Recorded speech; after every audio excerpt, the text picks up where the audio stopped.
একদিন গেলাম ডাক্তারখানায় গেলাম। পরে ডাক্তারে কইলাম যে আমার তো খেতে কেমন কেমন নাগে।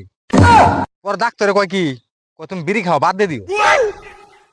পরে নে বিড়ি খাও বাদ দিলাম নে, এখন খালি টেনশন আহে মাথায়। টেনশনের চুটে আরো বিড়ি বেশি করে খাই। এখন নে এখন দি মাথা চুল পড়া আরম্ভ করে দিল।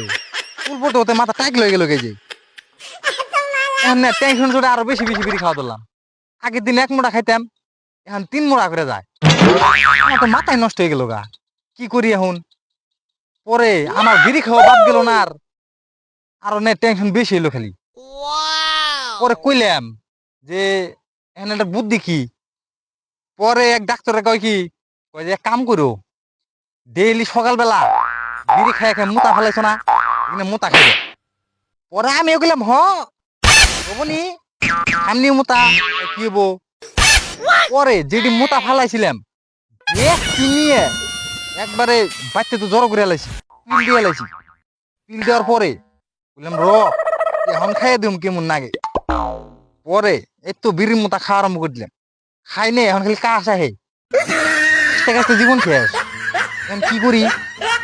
পরে কইলাম শালার ডাক্তারে কোন বুদ্ধি দিল রে আমারে, বিড়ি খাওয়া বাদ দিবার কইলো। যাই হোক বাদ দিলাম, এখন বিড়ির মোতা খাওয়া ধরলাম, এখন না দেখি কাশ আহে।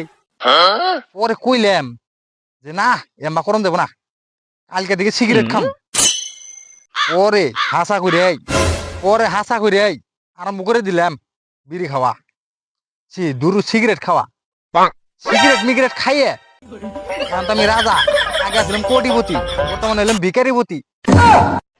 আগে যাই হোক 500 টাকা বাজারে গেতাম, তাও 1 মোটা বিড়ি কিনতাম 12 টাকা।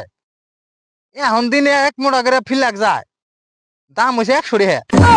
যাই হোক আগে 2টা টাকা আসলে এখন বোধহয় তাও নাই। কি করি এখন তো ভিকারিপতি গেলাম গা। আগে বিল্ডিং এর উপরে থাকতাম, এখন ছাড়া করে থাকি। হেম্মত দোষ হয়ে গেছে আমার। ওরে কি করুম, আর তো কোনো বুদ্ধি নাই।